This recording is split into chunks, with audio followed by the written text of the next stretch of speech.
روحانیت کے ضمن میں ہمیشہ ایک چیز عرض کرتا رہا اور اب بھی میرا میجر ایمفسس اسی پر ہوگا کہ ہم اپنے دلوں کو ہر طرح کی کینہ سے، بغض سے، حسد سے اور انتقام سے پاک رکھیں.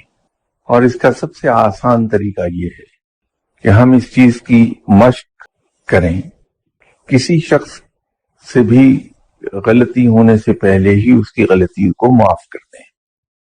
یہ در حقیقت اس چیز کی مشق ہوگی کہ کوئی شخص ہمیں نقصان دیتا ہے، ہمیں بدنام کرتا ہے، تہمتیں لگاتا ہے، ہماری جڑیں کاٹتا ہے، ہمیں نقصان دیتا ہے، تو ہمیں برا نہیں لگے گا. ہم دھیرے سے مسکرائیں گے اور بات ختم ہو جائے گی. تو جب برا ہی نہیں لگے گا تو دل میں کیا بیٹھنے کوئی بات.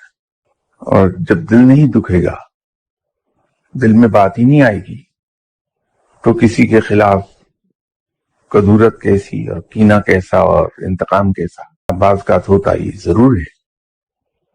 بالکل اسی طرح جیسے آپ اپنے بیٹے کو کسی بری بات سے منع کرنے کے لیے بعض اوقات اونچی آواز میں بول دیتے ہیں.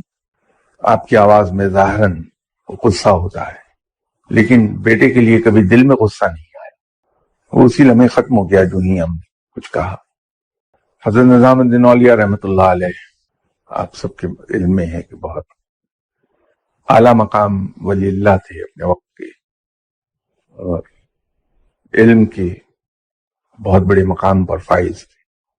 عقیدت مند بے پناہ تھے اور صبح سے شام تک دعا کرانے والوں کا تانتا بندہ رہتا تھا خانقاہ پر. تو جہاں اتنے عقیدت مند تھے وہاں ایک صاحب تھے جو کوئی موقع ہاتھ سے جانے نہیں دیتے تھے جس میں جناب حضرت نظام الدین اولیاء کو بدنام نہ کریں، حتیٰ کہ وہ بادشاہ وقت کے کان بھرتے رہتے تھے.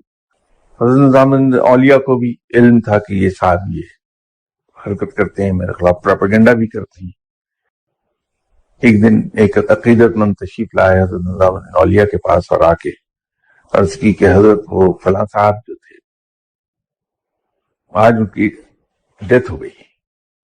حضرت نظام الدین اولیاء نے اس پر دکھ کا اظہار کیا اور کہا کہ اٹھو چلو اس کے کفن دفن کا بندوبست کرتے ہیں.